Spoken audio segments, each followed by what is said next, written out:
Hi, I'm Cheddarus. I make shitty one-take videos on YouTube in hopes to help new players coming into Path of Exile, especially those on console. I've been playing on console since they released it early in 2019 for PlayStation.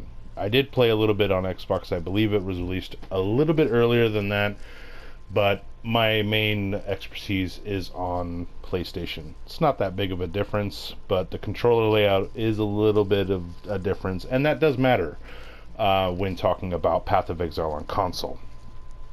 Today I kind of want to go over a little bit of a build suggestion and kind of where we're at in the progression of my character. So this is half of a build diary, half of a kind of an introduction to what to expect when hopping into this game. Now, first I want to start off by saying, if you are a new player coming into this game, you're fresh from Diablo, and you're not quite sure what this is, I would say that there's a lot of information out there on this game. If it's your first playthrough, I would recommend you just doing it blindly and enjoying the game for what it is.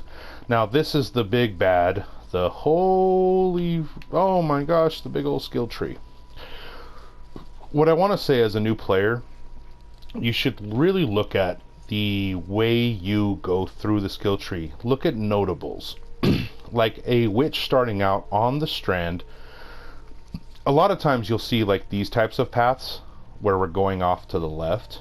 When you see higher leveled skill trees, don't be intimidated by this. This is not how it starts. When we start off right off bat level 1 with nothing in gear, like a fresh league start, we go up the spell damage, we go into the Arcanist domain, we take all the small power nodes, Firewalker, and we go through it like this. The only reason why you do this is to kind of like get those extra points out and put them elsewhere, and it makes more sense when you're in later levels. What I'm trying to impress upon you now is just trying to give you the idea of, look at the notables. Firewalker, for instance, look right where your starting point is and try to read like these big notable nodes. Look at those ones and kind of make your path like that. Don't look at the rest of the skill tree. Yes, you can access all that the skill tree has to offer, for sure. And there's a lot of ways that you can build your character. Don't let that be a deterrent. I highly recommend your first playthrough just to be like a blind playthrough. I've actually seen quite a lot of new streamers coming into Path of Exile, and I would say that the number one thing that I keep hearing is that the complexity is such a deterrent. Well, the passive skill tree isn't complex in the sense that, yes, you have one direction, you're just going in one direction, and it's really easy at the end of the day. What makes it complex is that you're looking at everything and you're being overwhelmed by everything. It's easy to be overwhelmed by the total amount of access versus what you should immediately focus on. Meaning, if you're in a college course or something, yes, being a doctor is a very scary thing to be. You have a lot of information to absorb and you have a lot of knowledge that you need to acquire. But you have to start small, step by step. So that's why I recommend you, in this instance, you look at these notables here and you kind of just get a sense of, these are things that you reach. So when I start off on this character, I actually start by taking all the spell damage. I take this node, I actually grab the life node over here, I grab practical application here. This is for the witch leveling, by the way. You go, if you're doing fire damage, you come up and get Firewalker. If you're doing lightning damage, you come up and get Lightning Walker. If you do cold damage, it's very simple to understand when you're looking at like this. It's not that complex. So don't let the massive amount of skill tree deter you away from the game itself. What we're playing right now is Subtractum's Fire Trap Elementalist that uses Frostblink to clear. This is a brilliant skill for console, because what we need to be aware of is that we have kind of a limitation with our controller. We have about 3 buttons that feel comfortable, and X is the button that's questionable. or whatever button you have. If you're on console or Xbox, I think it's A, I believe. But for the sake of this video, we're just going to talk in PlayStation language for the console players that are coming over. The X is the questionable ability, and the reason why I say that is because X is going to be your interact ability. So, like for the new League mechanic, you need to charge up the totems or the pillars to take down the opposite team from the Trials of the Ancestors. So you do like a battle setup. You have flankers, defenders, and attackers that you have, and you set them up, and then the opposite team will have those as well, and you go against them. And the idea, it's kind of a battle arena. I don't know what the terminology is, but everybody's tossing it around. It's a type of game type that I'm not quite that familiar with because I really don't play those types of games, but it's more or less like an auto battler, I think what it is. Yes, auto battler. Sorry, it was in the back of my head and I couldn't remember what the phrase was.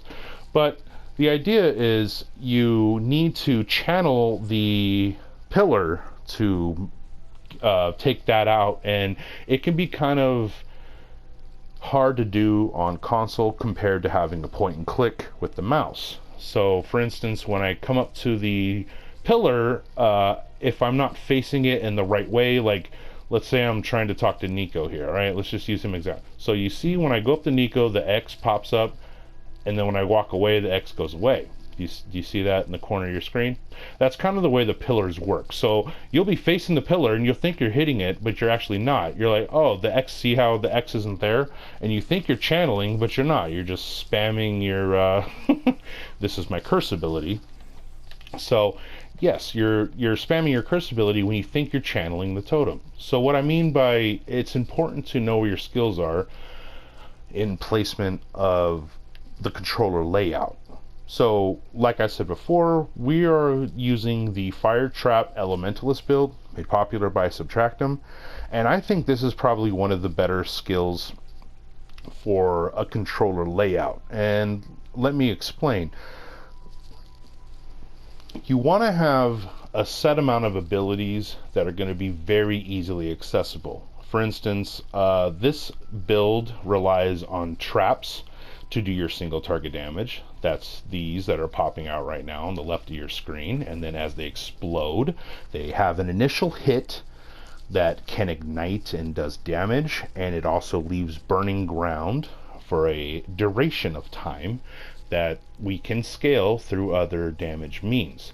And we also have a frost blink that's going to be able to do the same type of damage, because we are scaling a type of damage. And that's the thing in PoE, when you're getting into higher levels, you really want to focus on a damage type and make your damage type be as easily accessible by all of your skills. I.e., if I'm doing burning damage and I'm doing ignite damage, I want to be able to have all of my skills benefit from what my increases and modifiers are dealing with. So the way he has it set up is he uses the Fire Trap as the single target, which is a very powerful skill, and it does a lot of damage, and it's a really nice single target. However, the mobility skill, which is very nice in combat, is a Frost Blink. Now, the way Frostblink works is incredibly just awesome when you're dealing with higher end pack size and when you're getting deeper and deeper into the maps. The way I felt like this build felt coming into it was like early on, it's a little bit kind of not really like popping, but once you start getting into maps a little bit more, you realize like the skill gets better as the pack size gets denser because of the way the skill reads. Now, let's just briefly go into this because I don't want to spend too much time on the build. I just kind of want to throw this out as a build suggestion for newer players.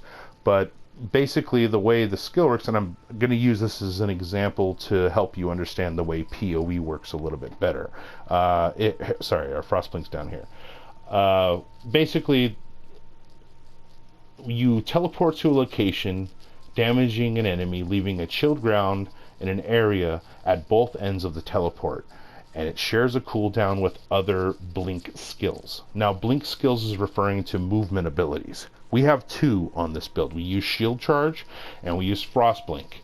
And I will never run out of Shield Charge using this other skill because Shield Charge is not a Frost Blink. So I'll always be able to Frost Blink when I have the cooldown available.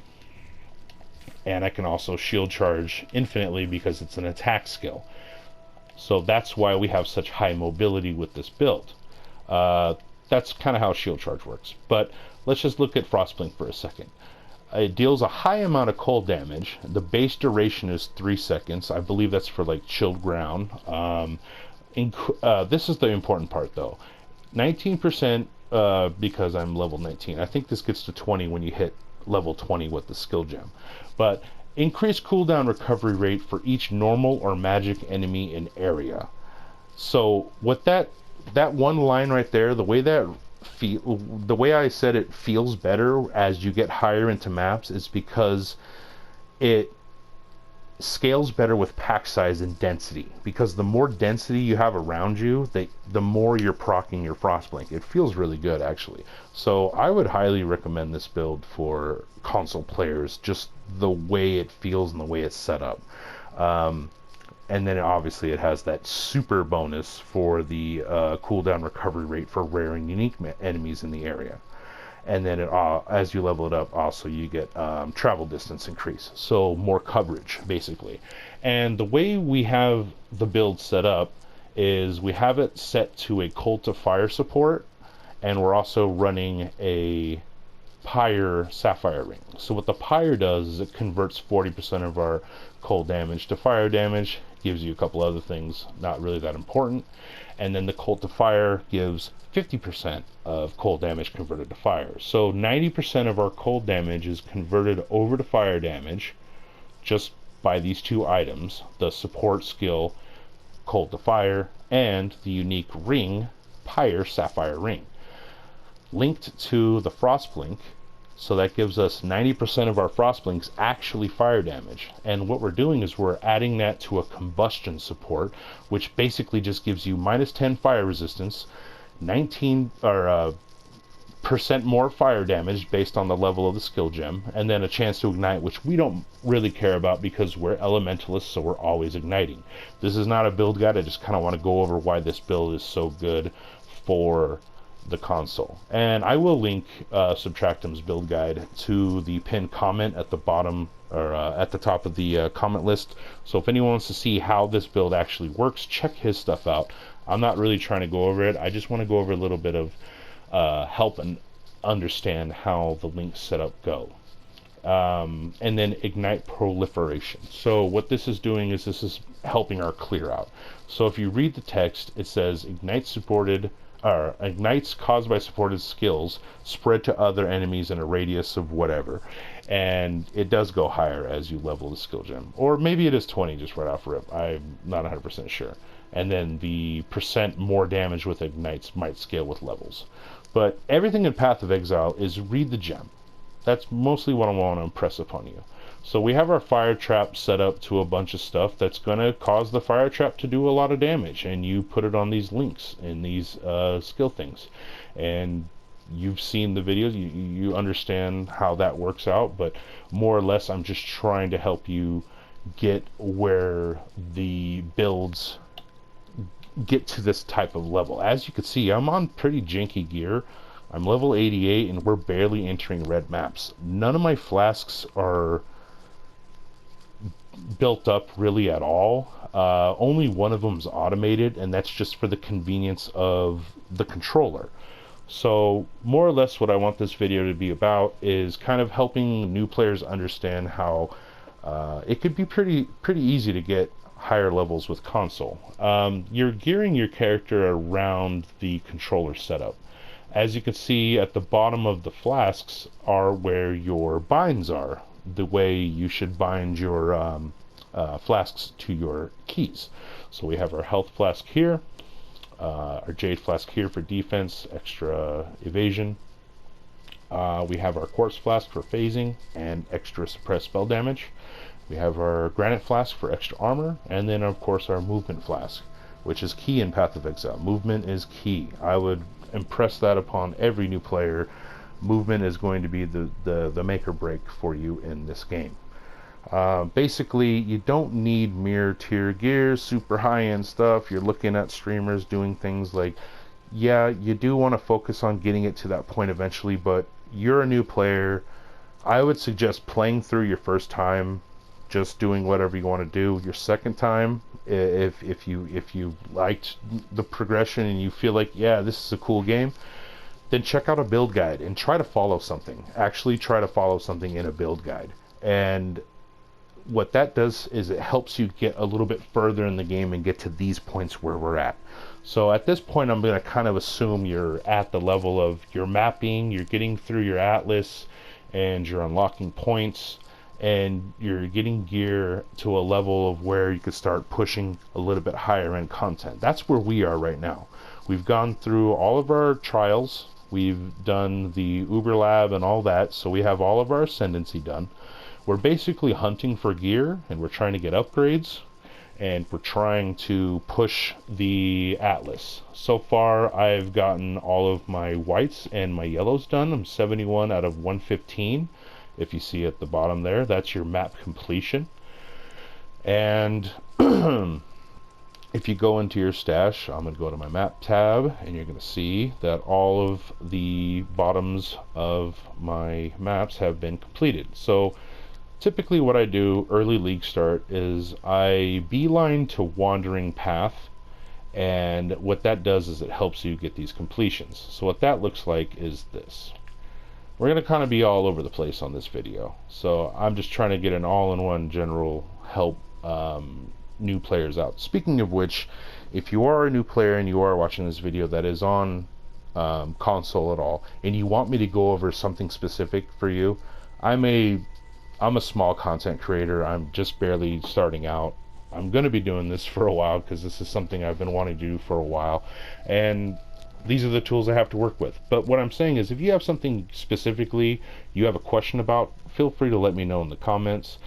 I might even make a video about it if it's something I plan on doing a little bit more hand-holdy type videos, but for now I just kind of want to get a general video out there for people that might be interested. So if you have anything you want me to do or talk about in the next video, just send it in the comments. Let me know. Please engage with me. I'm always on YouTube, and I'm always checking my notifications. So basically, when I start into my mapping process, so you've just finished Act 10, you got your resistances squared away or semi-squared away, and you're able to start pushing into maps, I would just beeline straight up and get to this node as soon as possible. That's my personal preferred strategy, and this is the strategy I would recommend for new players. This right here is going to help you do your map completion and get your atlas completion done. So when you look at a skill tree, it's easy to get overwhelmed, and I'm going to reiterate back to the original point. Don't look at the whole skill tree. Look at this point that I have allocated right here. It's a straight beeline. It's 1, 2, 3, 4, 5, and then grab all these, because these are very important. Grab all these nodes down here and get all the way up to this point. The least amount of points possible, like the bare minimum to get to Wandering Path. And read what it does. Notable Atlas passive skills grant nothing. Notables are going to refer to the larger nodes at the end of that. So as you see, all the large nodes say either unallocated, or yeah, they'll say unallocated, but they won't have a description behind them. The small nodes will have a description, but the big nodes, I guess I'm lying on that one. So the larger nodes are referred to as notable passives. The extra large nodes, like the one I'm hovering above right now, I believe is still called a keystone. So the keystones are still allocatable, if that's a word.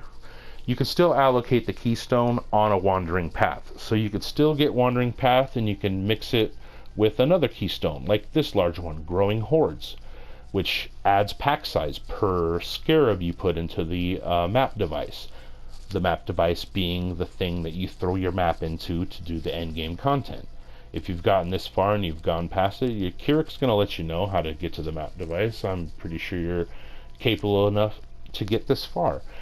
Wandering Path basically means notables grant nothing. The notables are so we're here on Harbinger. Boom. That one on the end, that's a notable called First Wave. As you can see, it doesn't have a description. It just doesn't say anything. It just says First Wave. That's because if you were to allocate that, it's going to grant you nothing because of the way Wandering Path works. But it gives you 100% increase of the effect of small Atlas passive skills. So what are the small Atlas passive skills? They're the travel nodes. The travel nodes give you a lot of increased chance to map drops to be duplicated. We have a percent chance for map drops to be duplicated, and then there's a 4% chance on the bottom portion of the Atlas, like the travel nodes at the bottom portion are all percent chance for one monster, for each of your 4% chance for one monster in each of your maps to contain an additional connected map. So filling up these nodes with a Wandering Path strategy, getting up to like 100% plus chance to be duplicated, is going to give you map sustain. It's going to give you a lot of maps, and it's going to help you complete your Atlas. Now, what I've done is just that. I've gone up into Wandering Path, and I have gotten those small Atlas passive nodes, and they really help out a lot. And actually, what are we doing here? They've really helped out a lot in getting my map completion. But I still have to trade for some of them, and that's kind of the strategy I've been doing, is trading for some of them. And just like the here and there. So for instance, if I was on my map tier 10 here and I had a couple of them that were missing, which I did earlier, I made sure I completed all my whites and yellows just because I like to get myself set up for whatever grind I'm doing. And this weekend I'm going to grind out my reds and uniques. So I have all of my whites and yellows completed, but once I had the majority of the work done just through Wandering Path, there might have been a couple of straggler maps. And if you see here, like let's just say Chateau was a straggler map, right? On console, and this is where the PC guys get jealous, on console we have the ability to just hold down left stick, click triangle, and then boom. Oh look, there's one for 1 chaos. Oh look, there's one for 3 chaos. 1 chaos. So see what I mean? You can buy maps as you go. That one was offering alteration orbs. That's something a new player could easily afford. So if I wanted to buy that, let's just do it. Let's buy that for 15 alteration orbs. So hold down R3. He's offering 15 alteration orbs for a Chateau tier 8. Let's go. Let's give him what he wants. We're gonna showcase a lot of things today on console. And then we just go back over there, send it to him, and we made an offer. Now let's do that in slow-mo one more time. Let's buy a different map though, because I don't want to buy the same map. Let's buy a city square since I don't have one, and I'm going to need one for map completion. They're going for 2 chaos, 2 chaos. Fine, let's see. Let's buy a white map, 2 chaos. That sounds reasonable. So we go into our stash.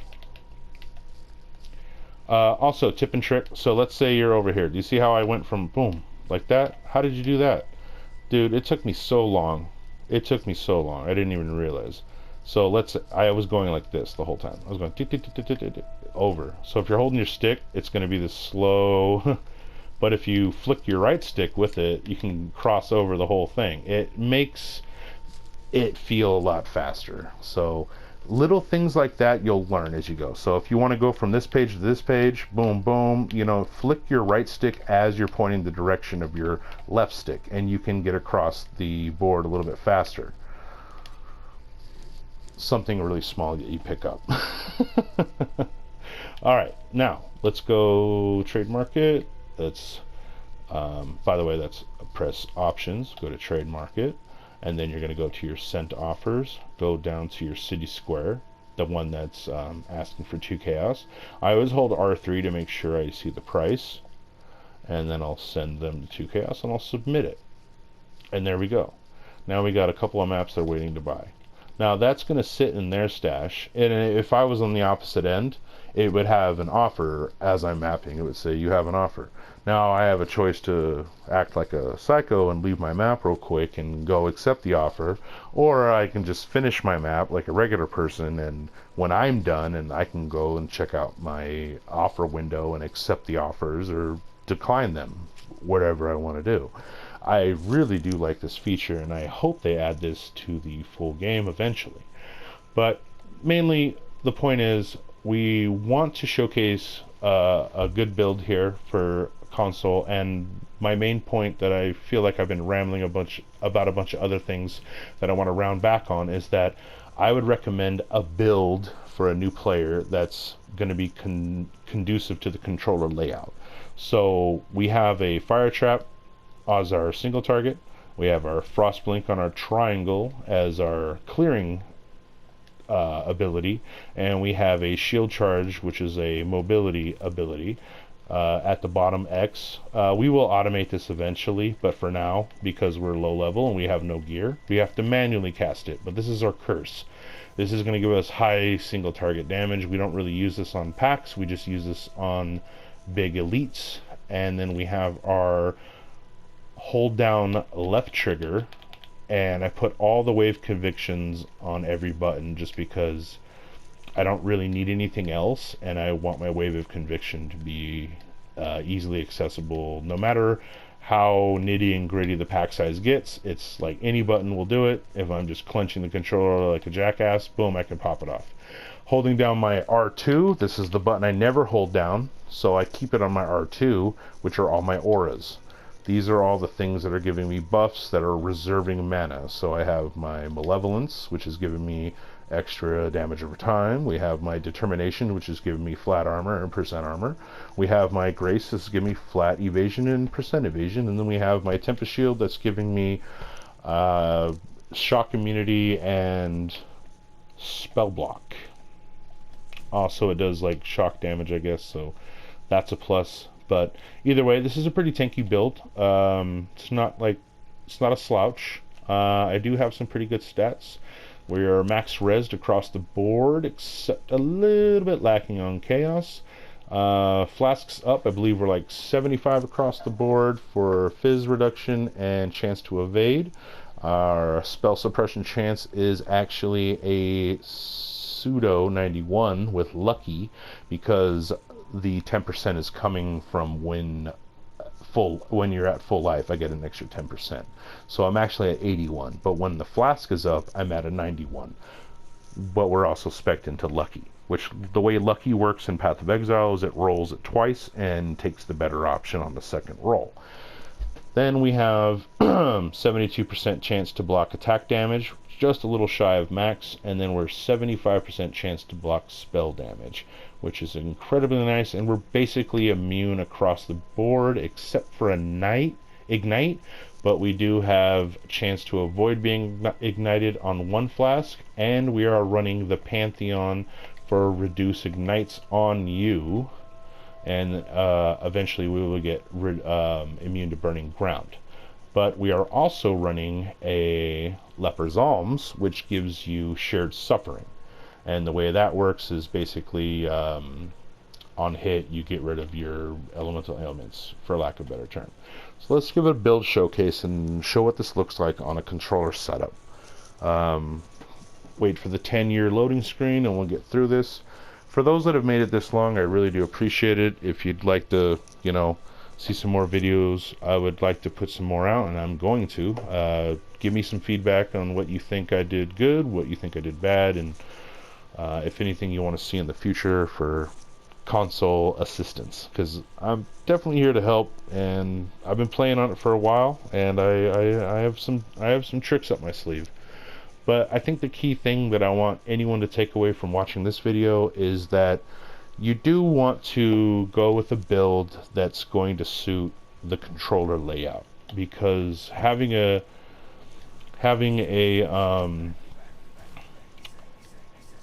having a PC is really nice because you have so many buttons.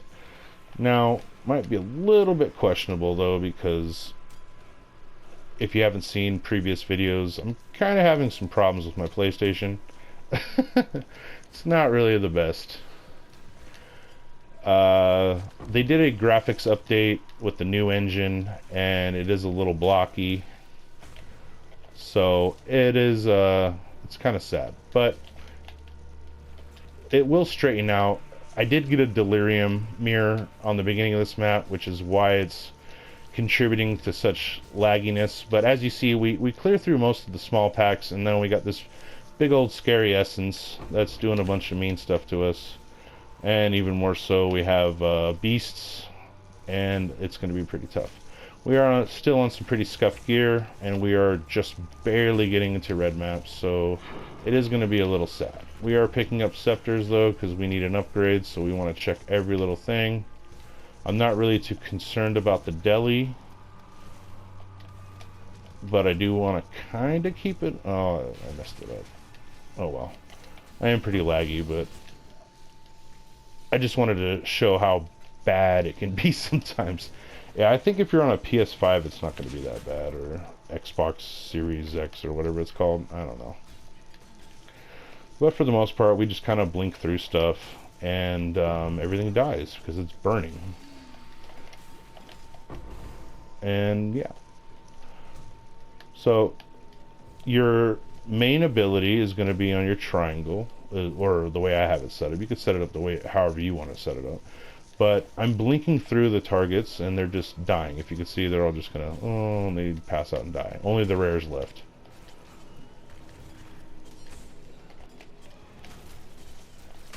You get to be some pretty tough rares around here, but we just hit them with the hit them with a couple of the flammability and the wave of conviction, and just throw some traps, and that's how you do it. So I spam the traps on single target, kind of name lock, and name locking in this game is a little bit more difficult to do, because that's another thing I'd like to impress upon for console players. Name locking is pretty difficult to do because we don't have the ability to just pluck on the name. We kind of have to like readjust our stick from time to time. And I have an idea, like, this is not going to be the best showcase, because gosh, did I just like, wow, that's going to be great on the VOD. But yes, so it's not going to be the best showcase because my PC is just not, or my PlayStation is just not built for the new graphics update and stuff. So that's another thing. If people are playing a PS5 or the new Xbox, I kind of want to know what that looks like. I don't know. I feel like a lot of people have complained about the graphics update with like maybe slower PlayStations. This is a red beast, so this is going to take a while. Einhar is one of the masters, and he wants you to collect beasts. Like, it's kind of like Path of Exile's Pokemon game. So sometimes it can take a while for larger targets, but I am kind of pushing the build right now, and he's down.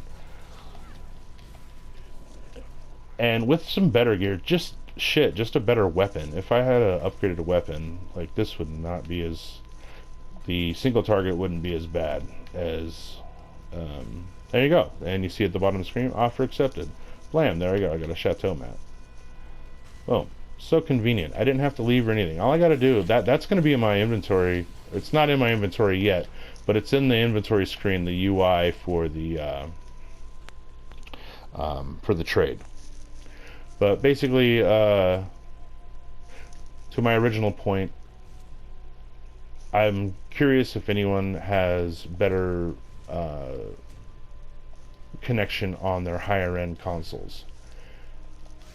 I don't really think I'm going to get that far in this league, just because I usually push characters pretty far when I'm playing this game, and I'm not even into the content I like to do, and I'm still progressing, and I just feel like The game is so glitchy and laggy.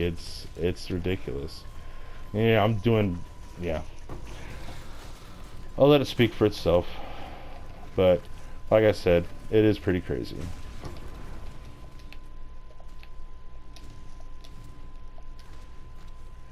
Um,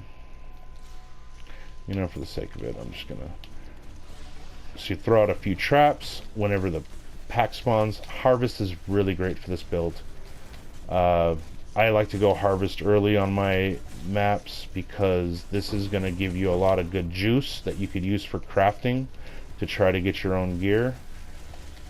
I would say the key to getting really good at this game is finding a good strategy that nets you something that sells well and also gives you something that's very beneficial. Oh man, I'm not gonna, I'm not gonna do that. 3 devourers, all right, that's gonna eat me up. But play a strategy that's gonna give you a good netting of currency, like harvest, for instance, is something I would really recommend for new players, especially on console, because it's gonna give you something you can sell, and it's gonna be worth a lot of money, and it's gonna be very valuable for you to use when it comes to crafting your items. I've actually been doing that myself. I've been crafting scepters with harvest since I've started League, and I've sold probably 3 shit brick scepters that people are paying money for. And I don't really feel bad for people buying poopy stuff, and honestly it really isn't that poopy. Like, they're decent scepters, it's just they're not like the best scepters, I guess. So it's like a lot of people will buy your mid-tier stuff, that you're not really hunting for. I want really good rolls. I need everything to be on point. But that doesn't mean that the things that you hit, like, oh, you only got 3 rolls or you only got 4 rolls, people will pay money for that, for sure.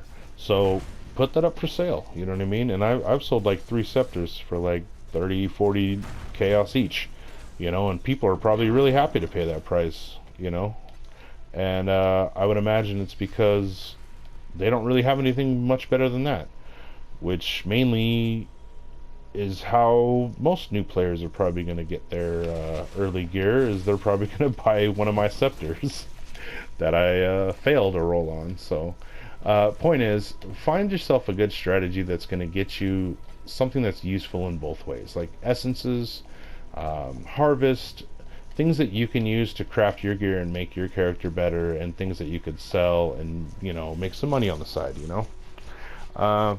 But the thoughts on it is, I wanted this video to be kind of a build showcase to what I would recommend for a new player on console, which is Subtractum's Fire Trap Elementalist. Super solid. I'm kind of taking liberties. I've been playing this game long enough. I can see his build concept and kind of go with what I want to do myself, which is, it's pretty much one-on-one. I just take a lot of block, and I made myself a little extra tanky, so I could probably drop all this block and get the spell suppress 100% and invest into more damage and not have to worry that I have a poopy Death Chant Ball Scepter. But it is what it is, to each his own. I'll adjust as I go. I am just entering into red maps, and I'm really not too uncomfortable with what I just did right there. Like, for a red map, tier 11, and running it the way I did, having those the high-end elite fights, like how long those took, that is nothing like too out of the ordinary for any other build, really. So even as tanky as I am and not invested into a lot of super damage and being invested in a lot more survivability and things like that, it's a solid build. I have to give him credit for it. This thing slaps. It hits hard on some poopy gear. I am literally on some poopy gear. I've got a lot of upgrades to go. I luckily got the Leper Alms to drop. It's not required in the build, but it's just a nice quality of life. I like having shared suffering because it kind of pseudo solves elemental problems, but the only one I'm really lacking is the ignite, so that kind of takes care of that. in a pseudo kind of way. It's not really the best. All my other gear is just so poopy. Like, it's, I mean, we gotta upgrade. Chest piece I'll have for a while, to be honestly. This thing's pretty nice. I crafted it myself. Just sloppily crafted it with some essences. Like, I literally just threw on one essence and I was like, all right, good enough. Let's go. You know, it's just a little things you gotta know here and there. But you're gonna get to a point where you want the build to kind of carry you into a little bit further and get yourself something nice and comfortable. I would say this plays a lot like the Righteous Fire build, to be honest, like, and which is also a very good build for controller support as well, or people on console. So check out Pox's Righteous Fire if you haven't been told 9 times 1,000 over. He's got his own wiki, all that stuff. Everybody in our community is insane. We've got super amount of resources. There's a ton of content creators, ton of people out there that are putting out good quality content. I'm sorry if this video was a little bit all over the place in ADHD. It's kind of hard doing one-take content, but I'm just going to keep putting it out there, having myself some kind of a curation, and that way I can do some video editing eventually once I do get the ability to do that, which I do plan on doing. So if you made it this far in the video, I'd like to say thank you, man, for rocking with me. I know it could be kind of a mess sometimes, and I just hope I put out something useful and something valuable for people to enjoy. But that's the end of the video. I'm just going to say I recommend this build for console players. This is probably one of my favorites so far. If it was a better league and I had a better system, I would probably had a little bit more enthusiasm to push it farther. But as you can see on the map showcase, it's a little on the choppy side. It's a little laggy, so we'll just leave it at that. Eventually I will put out an update on how things are going, but honestly, I'm not too psyched with the way my console is performing, and we are changing that very soon. So like I said before, thank you for rocking me this far. If you can, please hit that like, subscribe, follow, all that stuff, YouTube jazz nonsense, and I hope to see you on the next one. Peace out, everybody.